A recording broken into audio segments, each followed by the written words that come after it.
بزرگوں اور دوستوں اور بھائیوں، دنیا میں خواہشات نہیں پوری ہوتی، کتنا ہی آدمی کوشش کر لے اس کے کام باقی رہ جاتے ہیں اور موت آ جاتی ہے۔ وہ یہی سوچتا رہتا ہے کہ اور کچھ دن رہتا، اور کچھ دن رہتا، اور کچھ دن رہتا، وہ نہیں رہ سکتا ہے۔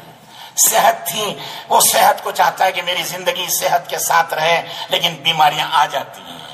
کبھی آدمی سوچتا ہے کہ میں جوان رہوں، وہ جوانی باقی نہیں رہتی، اس کی خواہش ختم ہوتی ہے، بڑھاپا آ جاتا ہے۔ کسی سے بھی کہو تجھے مرنا ہے تو گھبرا جاتا ہے، وہ موت سے ڈرتا ہے۔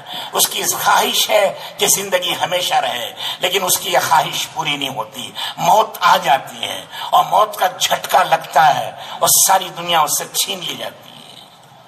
اس لیے اللہ تعالیٰ کہتے ہیں جو میرے حکم پر چلیں، میرے پیارے نبی کے طریقے پر چلیں، وہ میرے بندے ہیں، وہ میرے نبی کی امتی ہیں۔ جو خواہشات پر چلیں وہ خواہشات کے بندے ہیں۔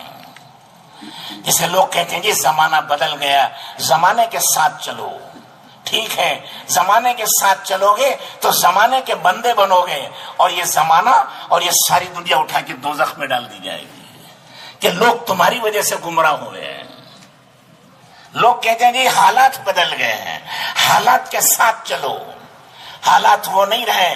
بہت سے ان پڑھ لوگ کہتے ہیں حضور کا زمانہ اور اس کا اونٹوں کا زمانہ تھا، آج کا راکٹ کا زمانہ ہے۔ قرآن اونٹوں کے زمانے کا ہے، اب نہیں چل سکتا، اب نیا قرآن چاہیے۔ پھر چند دن میں لوگ کہیں گے کوئی نیا خدا بھی بنا لو، کیونکہ وہ خدا بہت پرانا ہو گیا، نعوذ باللہ۔ یہ سب خواہشات ہیں اس کی۔ خواہشات پر چلنے والے کبھی کامیاب نہیں ہوتے۔ یہ قرآن حضور کے زمانے کا نہیں ہے، یہ اس وقت میں لکھا گیا ہے حضرت آدم علیہ السلام کے پیدا ہونے سے۔ سن رہے ہیں آپ؟ آدم علیہ السلام کے پیدا ہونے سے 50,000 سال پہلے لکھا ہوا ہے۔ نہ اس زمانے میں اونٹ تھے، نہ راکٹ تھی، نہ ہوائی جہاز تھے، نہ اور کوئی چیز تھی۔ اس وقت سے آج تک وہی ہوا ہے جو قرآن کے اندر بتایا گیا ہے، اور قیامت تک وہی ہوگا جو قرآن میں بتایا گیا ہے۔ حضور اکرم صلی اللہ علیہ وسلم 1400 سال پہلے جو کچھ فرما گئے وہ حق اور سچ ہے، آج تک وہی ہوا ہے جو حضور اکرم صلی اللہ علیہ وسلم نے فرمایا۔ قیامت تک وہی ہوگا جو حضور اکرم صلی اللہ علیہ وسلم نے فرمایا۔ قیامت کے بعد کروڑوں سال تک بھی وہی ہوگا جو حضور اکرم صلی اللہ علیہ وسلم نے فرمایا۔ ہمیں معلوم نہیں ہے، ہم جانتے نہیں ہیں، ورنہ قرآن و حدیث میں سب کچھ موجود ہے۔ اسی لیے حضور اکرم صلی اللہ علیہ وسلم نے فرمایا اوتیت علم الاولین والآخرین، اللہ نے مجھے تمام اولین کا اور تمام آخرین کا، تمام انسانوں اور جنات و فرشتوں سے زیادہ علم مجھے اللہ نے دیا ہے۔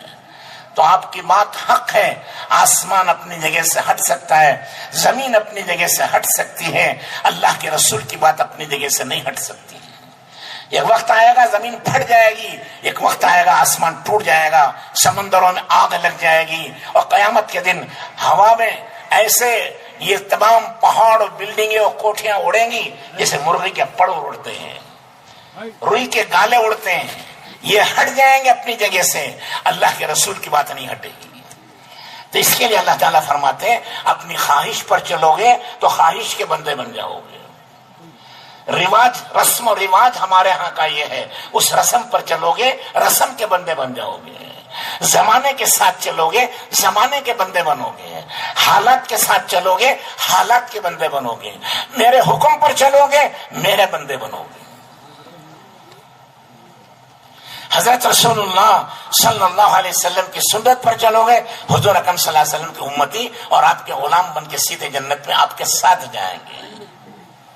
تو بزرگوں اور دوستوں اور بھائیوں، یہ دونوں راستے چلتے ہیں، یہ خواہشات کے راستے ہیں، وہ کافروں کے اور غیر مسلموں کے، جن کے پاس قرآن نہیں، جن کے پاس نبی نہیں، جن کے پاس حضور صلی اللہ علیہ وسلم کی تعلیم نہیں، وہ ان پڑھ ہیں، وہ جاہل ہیں، قرآن کے اعتبار سے، حدیث کے اعتبار سے، آخرت کے اعتبار سے وہ خواہشات پر چلتے ہیں، کیونکہ ان کے پاس کوئی طریقہ نہیں ہے۔ ہمارے پاس تو قرآن ہے، ہمارے پاس اللہ کی عظمت ہے، ہمارے پاس رسول اللہ صلی اللہ علیہ وسلم ہے، آپ کی احادیث و تعلیم ہے۔ ہم ان پڑھ نہیں ہیں، ہم جاہل نہیں ہیں کہ کسی کو دیکھ کر چلیں، ہم دیکھ کر چلیں گے قرآن کو، ہم دیکھ کر چلیں گے رسول اللہ صلی اللہ علیہ وسلم کی زندگی کو، اسی کا نام مسلمان ہے۔ اس لیے ہم سب کو یہ فیصلہ کرنا ہے کہ ہم مسلمان ہیں اور ہمیں اسلام پر چلنا ہے۔ ہم ہر ایک کے ساتھ نہیں چلیں گے، ہر ایک کوئی ادھر جا رہا ہے، تھوڑی دیر سمجھا کہ یہ راستہ اچھا ہے، ادھر چلنے لگے، پھر تھوڑی دیر میں دیکھا کہ وہاں مشکل ہے، دوسرا راستہ اچھا ہے، ادھر چلنے لگے، پھر دیکھا کہ تھوڑی دیر میں اس میں مشکل ہے، ادھر تیسری طرف چلنے لگے۔ تو یہ پاگلوں کا راستہ ہے، دیوانوں کا راستہ ہے۔ دیوانے کو پتہ نہیں ہوتا وہ کہاں جا رہا ہے، اس کی کوئی منزل نہیں، اس کا کوئی ٹھکانہ نہیں، اس سے کوئی جگہ معلوم نہیں ہے، وہ بھٹکتا پھرتا رہتا ہے۔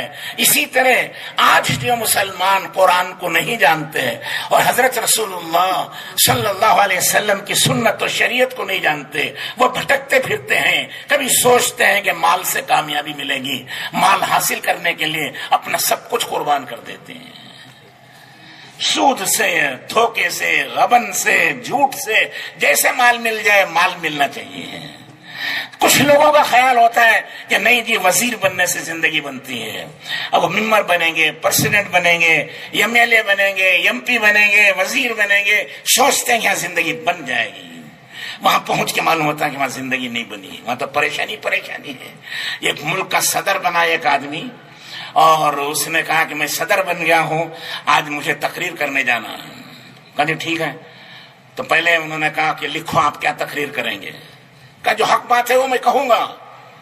تو تمام پارلیمنٹ نے کہا وہ نہیں کہہ سکتے جو آپ چاہیں گے، پارٹی کا سوال ہے، ہم جو کہیں گے وہ کہیں گے آپ، اب آزاد نہیں ہیں آپ۔ کہا ٹھیک ہے، چلو ہمارے ماموں نے بڑی کوشش کی تھی مجھے کامیاب کرنے کے لیے، ذرا ماموں سے مل کے آ جاؤں۔ کہ پہلے ٹائم وہ لیجیے اس کا، پھر اس کے بعد فوج آپ کے پاس جائے گی، باڈی گارڈ جائے گا، آپ اکیلے نہیں جا سکتے۔ سمجھ میں آ رہی ہے؟ آپ پابند ہیں اب۔ پھر کہا اچھا بھائی فلاں جگہ میری دعوت ہے، فلاں رشتہ دار بھائی کی میں ولیمے میں چلے جاؤں۔ کہا نہیں آپ جی وہاں نہیں جا سکتے جب تک کہ آپ یہاں سے اجازت نہیں لیں گے، آپ کی پارٹی کا سوال ہے۔ کہا اچھا بھائی آپ اجازت لے لی، اپنے کپڑے پہن کے گئے دیس کے۔ کہا نہیں اس سے نہیں جا سکتے آپ، بلکہ حکومت کا لباس پہنیے۔ تو اس نے دوسرے دن استعفیٰ دے دیا کہ ایسی صدارت ستیاناش جائے جس میں حق نہیں بول سکتا، جہاں چاہے جا نہیں سکتا، جو چاہے کھا نہیں سکتا، ہر جگہ پابندی ہے۔ تو یہ کیا مصیبت ہے؟ تو پابندی ہوگی نا، وہ آزادی سے کہیں جا نہیں سکتا، آزادی سے کہیں پھر نہیں سکتا، آزادی سے اپنے دوستوں سے مل نہیں سکتا، آزادی تو ختم ہو اس کی۔ تو لوگ یہ سمجھتے ہیں کہ مال کما لیں گے زندگی بنے گی، اور انتہائی مال حاصل کرنے کے بعد سمجھ میں آتا ہے کہ نہیں میں نے بیکار محنت کی ہے۔ پھر سیاست میں آدمی چلتا ہے، سمجھتا ہے کہ میں وزیر ہو جاؤں گا تو میں کامیاب ہوگا، سیاست کی انتہا پر جاتا ہے، وہاں دیکھتا ہے کہ سوائے اندھیرے کے اور کچھ نہیں ہے، مصیبت کے علاوہ اور کچھ نہیں ہے۔ وہ کبھی سوچتا ہے کہ میں بڑا بادشاہ بن جاؤں، وہ بادشاہ بن کر بھی کچھ نہیں سوچتا۔ قرآن میں اللہ اس کو کہتے ہیں کہ جب انسان چلتا ہے ریگستان میں تو سامنے اسے ریت پر پانی نظر آتا ہے۔ ارے میں دیکھا کہیں، یا روڈ پر بھی آپ دیکھو جب دھوپ تیز ہوتی ہے ذرا دور وہ چمکتا نظر آتا ہے روڈ بھی، کہ وہ پیاسا سمجھتا ہے کہ میں یہاں پہنچ کے پانی پی لوں گا میری زندگی بن جائے گی۔ وہ دوڑ کے وہاں پہنچتا ہے، وہ ریت ہے چمک رہا ہے، وہ چمکتا ہوا ریت ہے پانی نہیں ہے، وہاں جا کر دیکھتا ہے کہ یہاں پانی نہیں ہے، پھر آگے دیکھتا ہے کہ آگے اور پانی نظر آ رہا ہے۔ ارے بھائی سن رہے ہیں آپ؟ دیکھتے نہیں ہیں۔ ہائی وے میں بھی دیکھو آج کل، پہلے ریگستان کی بات تھی، قرآن میں ریگستان کا ذکر ہے کہ بالو چمکتی نظر آتے ہیں، چمکتا ہوا ریت ہے، آدمی سمجھتا ہے کہ یہاں پہنچ کر میں پانی پی لوں گا اور میری زندگی بچ جائے گی، دوڑ کے وہاں پہنچتا ہے، وہاں دیکھتا ہے کہ ریت ہے پانی نہیں ہے، آگے نظر آتا اس کو کہ آگے میں پہنچ جائیں گا تو وہاں پانی ملے گا، دوڑ کے وہاں پہنچتا ہے، وہاں بھی ریت ہے پانی نہیں ہے، آگے اس کو نظر آتا ہے۔ سن رہے ہیں؟ پانی ہے ہی نہیں وہاں۔ ایک چپراسی سمجھتا ہے میں رائٹر ہو جاؤں گا تو میرا کام بن جائے گا، میں رائٹر بن گیا، اب وہ سوچتا ہے کہ نہیں ایک